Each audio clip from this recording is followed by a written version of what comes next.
ओम शांति। ओम शांति। ओम शांति। आज 26 तारीख के शिव बाबा के महावाक्य हैं। आज बाबा ने कहा, मीठे बच्चे, अपनी कैरेक्टर सुधारने के लिए याद की यात्रा में रहना है। बाप की याद ही तुम्हें सदा सदा सौभाग्यशाली बनाएगी। बाबा ने क्या कहा, बच्चे अपने आप को और अधिक सुधारना है तुमको। ये नहीं कि हम बहुत अच्छे हैं और उससे तो अच्छे हैं ही, क्योंकि शिव बाबा के बच्चे हैं, ज्ञान मिला तो औरों से तो अच्छे होना तो नॉर्मल है, ठीक है। लेकिन बाबा के लेवल के बनना, भगवान के हिसाब का भी नहीं बन पाए, इस वजह से क्या करना है, आपको याद को मजबूत करना है और पक्का करना है, सौभाग्यशाली बनना है। प्रश्न बाबा ने पूछा, अवस्था की परख किस समय होती है? अच्छी अवस्था किसे कहेंगे? आंसर है, अवस्था की परख बीमारी के समय होती है। देखो कितनी अच्छी बात बाबा ने आज बताई कि आपकी मन की अवस्था कैसी है, इसकी परख कब होती है? बीमारी के समय। बीमारी में भी खुशी बनी रहे और खुशमिजाज चेहरे से सबको बाप की याद दिलाते रहो, यही है अच्छी अवस्था। मतलब बीमारी में भी आपको क्या ना हो, मुंह ना लटका रहे, ठीक है। बाबा ने कहा, यही अच्छी अवस्था है। अगर खुद रोएंगे, उदास होंगे, तो दूसरे को खुश मिजाज कैसे बनाएंगे? कुछ भी हो जाए, बाबा बोले, बच्चे रोना नहीं। ओम शांति। 2 अक्षर गाए जाते हैं, दुर्भाग्यशाली और सौभाग्यशाली। सौभाग्य चला जाता है तो दुर्भाग्य कहा जाता है। स्त्री का पति मर जाता है तो वह भी दुर्भाग्य कहा जाता है, क्योंकि अकेली हो जाती है। अभी तुम जानते हो, हम सदा के लिए सौभाग्यशाली बनते हैं। बाबा ने कहा, वहां दुख की बात नहीं होती, मृत्यु का नाम नहीं होता। कहां पर? स्वर्ग में। विधवा नाम ही नहीं होता, विधवा को दुख होता है, रोती रहती है। भल साधु संत हैं, ऐसे नहीं कि उन्हें कोई दुख नहीं होता, होता तो उनको भी है। कोई पागल बन पड़ते हैं, बीमार रोगी भी हो जाते हैं। बाबा ने कहा, ये है रोगी दुनिया, सतयुग है निरोगी दुनिया। तुम बच्चे समझते हो, हम भारत को फिर से श्रीमत पर निरोगी बनाते हैं। इस समय मनुष्यों के कैरेक्टर्स बहुत खराब हैं। अब कैरेक्टर्स सुधारने की भी जरूर डिपार्टमेंट होगी। होता है ना, रिहेबिलिटेशन सेंटर्स होता है, जैसे कि अगर कोई कम उम्र में बच्चा गलत काम कर देता है तो उसको रिहेबिलिटेशन में भेजा जाता है, ट्रेनिंग सेंटर में। तो बाबा ने कहा यहाँ पर भी है। बाबा ने कहा, इस समय मनुष्यों के कैरेक्टर्स बहुत ज्यादा खराब हैं, तो डिपार्टमेंट है ना, स्कूलों में भी स्टूडेंट्स का रजिस्टर रखा जाता है, कैरेक्टर सर्टिफिकेट मिलता है ना, उनके कैरेक्टर्स का पता चलता है। इसीलिए बाबा ने भी रजिस्टर रखवाया था। हर एक अपना रजिस्टर रखो। बाबा बोले, कैरेक्टर देखना है कि हम कोई भूल तो नहीं करते। पहली बात तो देखो, मुझे याद करो खूब। बाबा ने क्या कहा, ज्यादा से ज्यादा, उससे ही तुम्हारा कैरेक्टर सुधरता है। कुछ हो ना हो, याद को मजबूत करते जाओ, यानी बाबा से अपने संबंध को पक्का कर लो। अब जो चीज दोस्ती में थी पहले, अब उसे रिश्तेदारी में बदल लो, तो संबंध मजबूत होने की निशानी है ना। बाबा ने कहा, आयु भी वहां बढ़ी रहती है, एक की याद होती है। बाबा ने कहा, यह तो है ज्ञान रतन। याद को रतन नहीं कहा जाता, याद से ही तुम्हारे कैरेक्टर सुधरते हैं। ये 84 जन्मों का चक्र सिवाय तुम्हारे और किसी की समझ में आ नहीं सकता।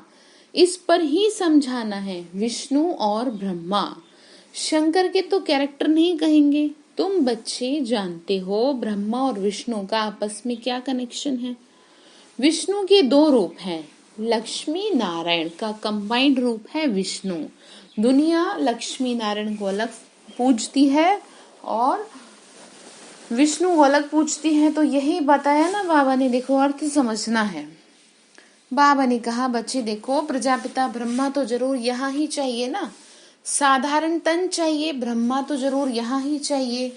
बहुत करके इसमें मूंझते हैं। ब्रह्मा तो है ही पतित पावन बाप का रथ, रघुपति राघव राजा राम, पतित पावन सीताराम कहा जाता है।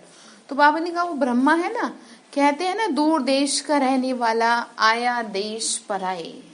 कौन आया? शिव बाबा आए ब्रह्मा के तन में। बाबा ने कहा, बच्चे अभी तुम बच्चों ने समझा है कि 84 जन्म कैसे लेते हैं। कोई तो लेते होंगे ना, जो पहले पहले आते होंगे उनके ही 84 जन्म होंगे, जो आत्माएं पहले पहले आती हैं। सतयुग में देवी देवता ही आते हैं, मनुष्यों को जरा भी ख्याल नहीं चलता इस बात का। 84 जन्म कौन लेंगे, समझने की बात है ना। बाबा ने कहा, पुनर्जन्म तो सब मानते हैं, 84 पुनर्जन्म हुए ये बड़ी युक्ति से समझाना है, यानी 84 जन्म होते हैं। बड़े तरीके से बाबा ने कहा क्लैरिफिकेशन आपको देनी है। एक साथ सब थोड़ी आएंगे और शरीर छोड़ेंगे। भगवान वच भी है ना कि तुम अपने जन्मों को नहीं जानते हो। भगवान ही बैठ क्या करता है, बच्चों को समझाता है। भगवान ही बैठ के समझाते ना। बाबा ने कहा, ये भी पढ़ाई है। 84 का चक्र तो जानना बहुत सहज है। दूसरे धर्म वाले इन बातों को समझेंगे नहीं। तुम्हारे में भी कोई सभी 84 जन्म नहीं लेते। बाबा ने कहा, बाकी के जो लोग हैं वो इन बातों को इसलिए नहीं समझ पाएंगे क्योंकि ज्ञान प्राप्त नहीं हुआ, तो कैसे समझेंगे बताओ। 84 जन्म हो तो सब इकट्ठे आ जाएं, ये भी नहीं हो सकता सभी के अगर हो। सारा मदार जो है ना, यानी सब कुछ डिपेंड है पढ़ाई पे और याद पे। जितनी आपकी अच्छी पढ़ाई है, कौन सी पढ़ाई, ये पढ़ाई जो आपको पढ़ा रहे हैं, जितना अच्छा ज्ञान बुद्धि में बैठेगा, बाबा की याद बैठेगी, उस हिसाब से ही सारी चीजें होंगी। उसमें भी नंबर 1 बाबा ने का है याद। डिफिकल्ट सब्जेक्ट पर मार्क्स जास्ती मिलती है, उसका प्रभाव भी होता है। उत्तम मध्यम कनिष्ठ सब्जेक्ट होती है ना, बाबा ने कहा इनमें 2 है मुख्य। बाबा बोले, बच्चे मुझे याद करो। क्या कहा?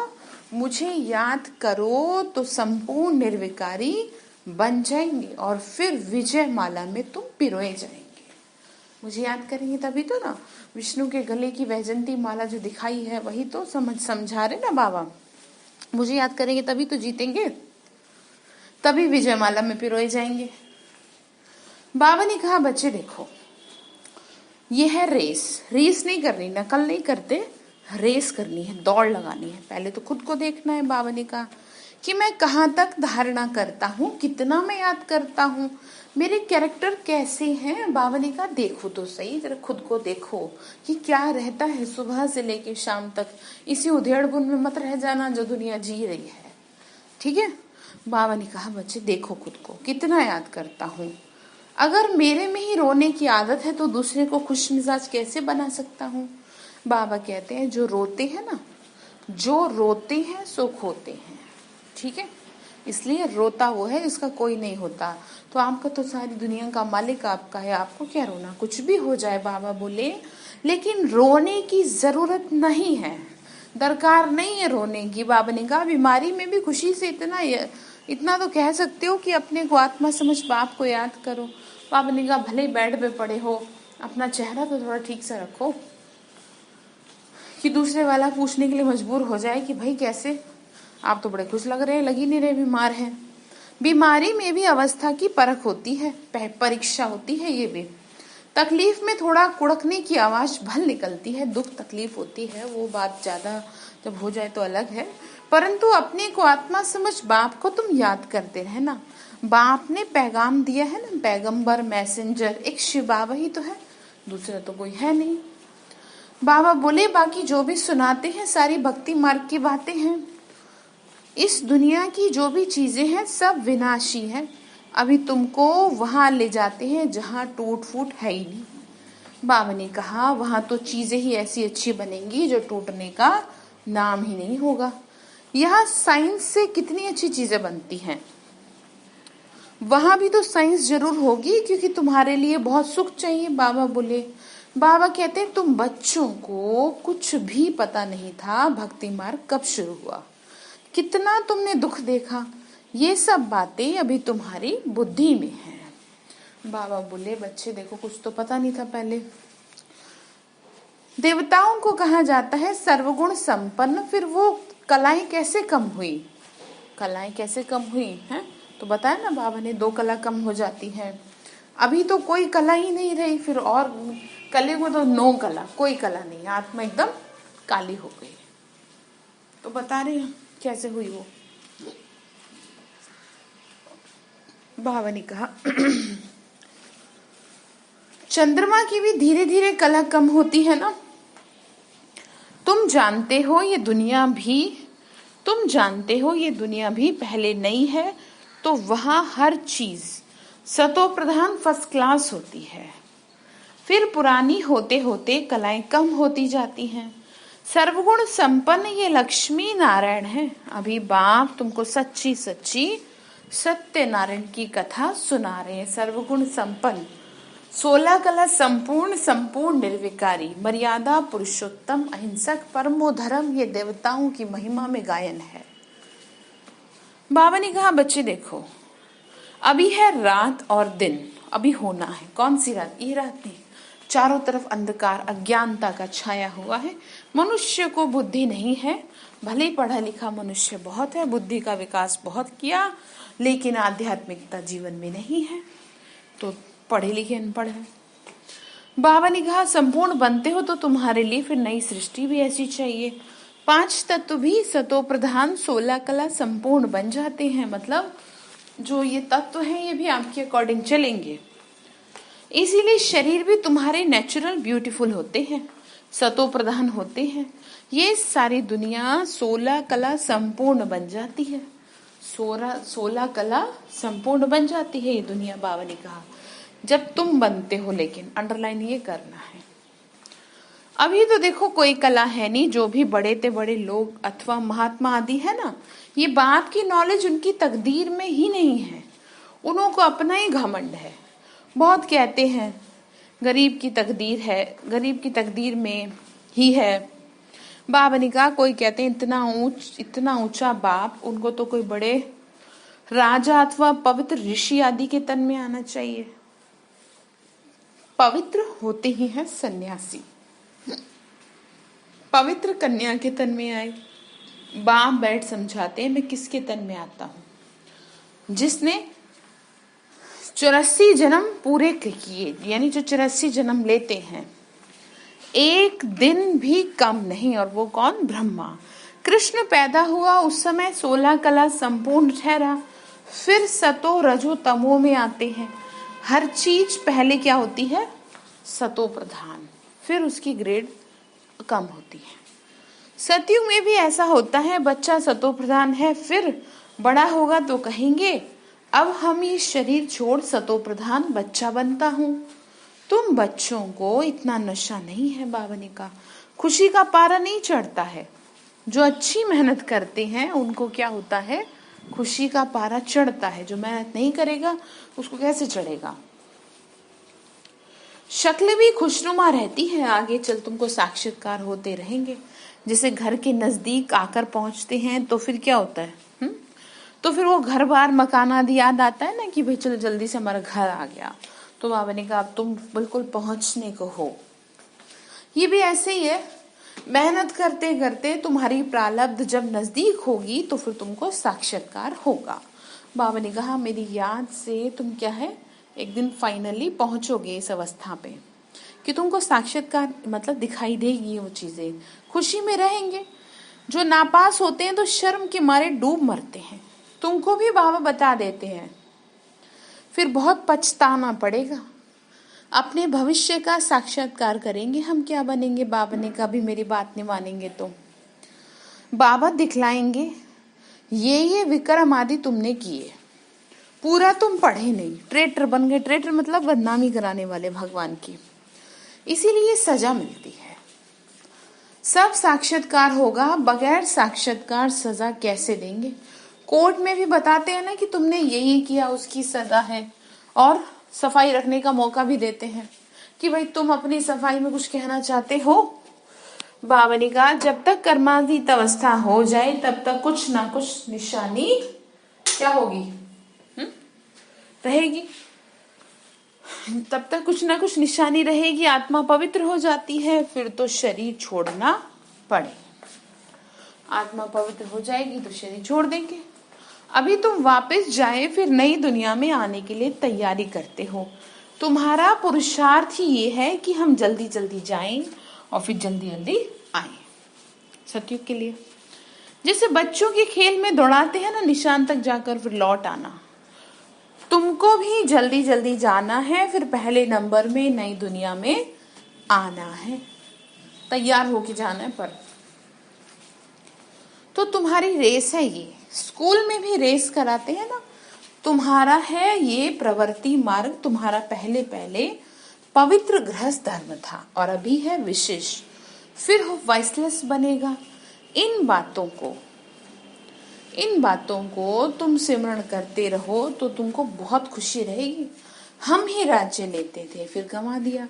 हीरो हीरोइन कहते हैं ना, हीरे जैसा जन्म लेकर फिर क्या किया, कौड़ी जैसा बना दिया। हीरा जन्म अनमोल कौड़ी जैसा जाए, किसने किया, खुद ही नहीं किया ना आपने। बाबा समझा रहे बच्चे ऐसे मत करना, नहीं तो फिर रोगे तो फिर मैं कुछ नहीं कर पाऊंगा। बात समझ में आ रही है आपको? बाबा ने कहा कि बच्चे देखो, तुमको ध्यान तो पूरा देना पड़ेगा, ठीक है। बाबा बोले तुम्हारा पुरुषार्थ ही ये है। क्या कहा? तुम्हारा पुरुषार्थ ही ये है ना कि तुमको क्या है, मेहनत करनी है जल्दी जल्दी करने की। बाबा ने कहा तुम्हारा पहले पहले पवित्र गृहस्थ धर्म था, अभी है विशेष और फिर वाइसलेस बनेगा। इन बातों को तुम सिमरण करते रहो तो बहुत खुशी तुमको रहेगी। इसीलिए अभी बाबा कहते हैं तुम कौड़ियों पिछाड़ी टाइम वेस्ट मत करो, यानी पैसे के पीछे मत भागो, ठीक है। आवश्यकता के लिए काम काज करते रहो, लेकिन ज्यादा माथा पच्ची मत लो अपने सर। क्यों? क्योंकि बाबा ने कहा बच्चे देखो, मेरी याद ही अब तुम्हारे को पार करेगी, बाकी कुछ नहीं। बाबा ने कहा बच्चे देखो, हम ये भी कहते हैं, ब्रह्मा बाबा भी, हम भी टाइम वेस्ट करते थे तो हमको भी कहा कि अब तुम मेरा बन के रूहानी धंधा करो, सेवा करो ना, भगवान की मनसा सेवा करो। अपने धंधे पे भी बैठे हो, दुकान पे बैठे हो या कुछ और अपने ऑफिस जा रहे हैं, बाबा मैं तो आपके कहने से आई हूँ या आया हूँ ऑफिस, ठीक है ना। बाबा आप मेरे से सेवा अपने आप करा लेना, जो इसकी भी सेवा करानी है मैं तैयार हूँ बाबा। ऐसे बाबा से कहते रहो, अपने आप कराता रहेगा तो कम से कम एटलीस्ट आपका डबल कमाई तो होती रहेगी ना। तो झट सब कुछ छोड़ दिया ब्रह्मा बाबा ने। पैसे कोई फेंक तो नहीं देंगे, पैसे तो काम में आते हैं। पैसे बिना कोई मकान आदि थोड़ी मिल सकता है। आगे चल बड़े बड़े धनवान आएंगे, तुमको मदद देते रहेंगे। एक दिन तुमको बड़े बड़े कॉलेज यूनिवर्सिटी में जाके भाषण करना होगा कि ये सृष्टि का चक्र कैसे फिरता है। हिस्ट्री रिपीट होती है आदि से अंत तक, गोल्डन एज से आयरन एज तक सृष्टि की हिस्ट्री ज्योग्राफी हम बता सकते हैं। कैरेक्टर्स के ऊपर भी तुम बहुत समझा सकते हो, वास्तव में कैरेक्टर्स चाहिए कैसे। देवी देवताओं के कैरेक्टर्स यहीं से तैयार करने हैं, कोई मरने के बाद थोड़ी तैयार करेंगे। बाबा ने कहा बच्चे लक्ष्मी नारायण की करो महिमा, भारत कितना पावन था। दैवी कैरेक्टर्स थे, अभी तो विशिष्ट कैरेक्टर्स हैं। सब कैसे हैं? पतित हैं।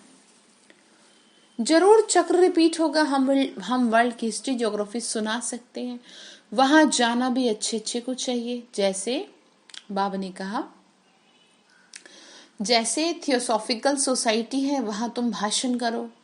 कृष्ण तो देवता था, सतयुग में था, पहले पहले है श्री कृष्ण जो फिर नारायण बनते हैं। हम आपको श्री कृष्ण के 84 जन्मों की कहानी सुनाई जो और कोई सुना ना सके। श्री कृष्ण कौन बने, कैसे बने, वो सारी चीजें अब हम आपको बताएं। ये टॉपिक कितनी बड़ी है, होशियार को भाषण करना चाहिए। बाबा ने कहा अभी तुम्हारे दिल में आता है हम विश्व के मालिक बनेंगे तो कितनी खुशी होनी चाहिए। अंदर बैठ के जाप करो, फिर तुमको इस दुनिया में कुछ भासेगा नहीं। अंदर ही अंदर अजप्पा जाप चलता रहे, शोर थोड़ी मचाना है। यहाँ तुम आते ही हो विश्व का मालिक बनने, परमपिता परमात्मा द्वारा। विश्व तो इस दुनिया को ही कहा जाता है। ब्रह्मलोक व सूक्ष्म वतन को विश्व नहीं कहेंगे, इस दुनिया को कहते हैं। बाबा कहते हैं मैं विश्व का मालिक नहीं बनता हूँ, इस विश्व का मालिक तुम बच्चों को बनाता हूँ। कितनी गहरी बातें हैं। तुमको विश्व का मालिक बनाता हूँ और तुम माया के दास बन जाते हो। यहाँ जब सामने योग में बैठाते हो तो याद दिलानी है, आत्माभिमानी हो बैठो। बाप को याद करो, 5 मिनट बाद फिर बोलो तुम्हारे योग के प्रोग्राम चलते हैं। बहुतों की बुद्धि बाहर चली जाती है, इसीलिए 5-10 मिनट बाद फिर सावधान करना चाहिए। अपने को आत्मा समझ के बैठे हो, बुद्धि इधर उधर जाती है, इधर देखते हैं। बाबा ने कहा अपने को आत्मा समझ बाबा की याद में बैठी हो, याद दिलाओ, तो जिनका बुद्धि योग भटकता होगा वो खड़े हो जाएंगे। घड़ी घड़ी ये याद दिलाना चाहिए, बाबा की याद से ही तुम पार जाएंगे। गाते भी है ना, खिवैया मेरी नैया पार लगाओ, परंतु अर्थ तो समझे ही नहीं। मुक्ति धाम में जाने के लिए आधा कल्प भक्ति की है, इसीलिए अब बाबा बोले बच्चे मुझे याद तो करो, तभी तो चलेंगे मुक्ति धाम में। तुम बैठते हो तो पाप कटने के लिए, तो फिर पाप करने थोड़ी चाहिए। एक तरफ तो भाई तुम पाप काटने के लिए बैठो, दूसरी तरफ पाप करो, तो ये तो मूर्खता है ना। ये ऐसे कैसे, मतलब ऐसे थोड़ी करना है। बाबा ने कहा ऐसे नहीं करना। बाबा ने कहा बच्चे देखो, नहीं तो फिर पाप रह जाते हैं। नंबर 1 ये पुरुषार्थ है, अपने को आत्मा समझ के मेरी याद में बैठे रहो। ऐसे सावधान करते रहने से अपना भी अटेंशन रहेगा, खुद को भी सावधान करना है, खुद भी याद में बैठे, तभी तो औरों को बिठाए। हम आत्मा हैं, हम जाते हैं अपने घर, फिर आकर राज्य करेंगे। अपने को शरीर समझना ये भी एक कड़ी बीमारी है। देखो कैसी बात बाबा ने बताई, ये कड़ी बीमारी है देहाभिमान की, अपने को शरीर समझना। इस शरीर के भान से अब ऊपर उठो, ठीक है। बाबा ने कहा इसीलिए सब रसातल में चले गए, मतलब बिल्कुल एकदम डाउन, एकदम नीचे गिर गई ना आत्माएं, उनको समझ ही नहीं आया कुछ। उनको फिर सैल्वेज करना है, छुड़ाएंगे ना विकारों से, ठीक है। अच्छा, मीठे मीठे सिक्के लदे बच्चों प्रति माता पिता बाप दादा का याद प्यार और गुड मॉर्निंग। रूहानी बाप की रूहानी बच्चों को नमस्ते। हम रूहानी बच्चों की रूहानी माता पिता बाप दादा को नमस्ते। नमस्ते शिव बाबा, नमस्ते। शुक्रिया बाबा, शुक्रिया बाबा, शुक्रिया। तो धारणा के लिए मुख्य सार है, अपना टाइम रूहानी धंधे में सफल करना है, हीरे जैसा जीवन बनाना है। कैसे बनेगा? याद से ही तो बनेगा ना, अपने कैरेक्टर्स पे ध्यान देने से बनेगा, ऐसे तो बन नहीं जाएगा बिना कुछ करे। तो बाबा ने कहा बच्चे अपने को सावधान करते रहना, शरीर समझने की कड़ी बीमारी से बचने का पुरुषार्थ करना, इस बीमारी से आपको बचना है। दूसरी पॉइंट है, कभी भी माया का दास नहीं बनना, अंदर में बैठ जाप जपना कि हम आत्मा हैं, खुशी रहे हम बेघर से प्रिंस बन रहे हैं, ठीक है। क्या करना है? खुशी रहनी चाहिए आपको। क्या से क्या बनने जा रहे, क्या थे, शुक्रिया करो उसका जो आप पे नजर पड़ी। तो वरदान दिया शिव बाबा ने, वाइसलेस की शक्ति द्वारा सूक्ष्म वतन व तीनों लोकों का अनुभव करने वाले श्रेष्ठ भाग्यवान भव। वाइसलेस की शक्ति बाबा की शक्ति है। बाबा ने कहा जिन बच्चों के पास वाइसलेस की शक्ति है, बाबा की याद की शक्ति है ना, पावन बुद्धि की शक्ति है, वाइसलेस मतलब पावन बुद्धियों बिल्कुल रिफाइन है, ऐसे भाग्यवान बच्चे सहज ही तीनों लोकों की सैर कर सकते हैं।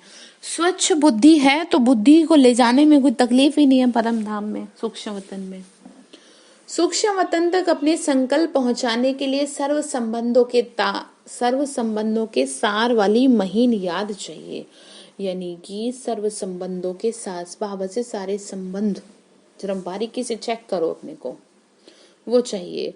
यही सबसे पावरफुल तार है। बाबा ने कहा ये क्या सबसे पावरफुल तार है, इसके बीच में माया इंटरफेयर नहीं कर सकती, आ ही नहीं पाएगी। जब आपने बहुत गहराई से अपने संबंध को मजबूत कर लिया बाबा के साथ, तो सूक्ष्म वतन की रौनक का अनुभव करने के लिए स्वयं को वाइसलेस की शक्ति से संपन्न बनाओ। क्या करेंगे? वाइसलेस की शक्ति से, बाबा की याद की शक्ति से स्वयं को संपन्न बनाओ।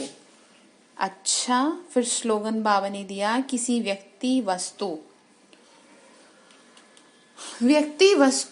व वैभव के प्रति आकर्षण होना ही कंपेनियन बाप को संकल्प से तलाक देना है। यानी कि आपने जहां किसी व्यक्ति वस्तु या किसी में भी फंस गए आप, बाबा आपसे दूर हो जाएंगे, आपको पता भी नहीं चलेगा। संकल्प से बाबा को मतलब अपने साइड कर दिया, क्योंकि बुद्धि की मन आपका एक ही है, चाहे तो चीजों में लगा लो, चाहे भगवान में लगा लो, इंसान में लगा लो, चाहे भगवान में लगा लो, लगेगा एक ही तरफ। ठीक है, तो बाबा को तलाक दे दिया इसका मतलब। तो ध्यान रखेंगे, तलाक नहीं देंगे, बाबा को साथ रखना है।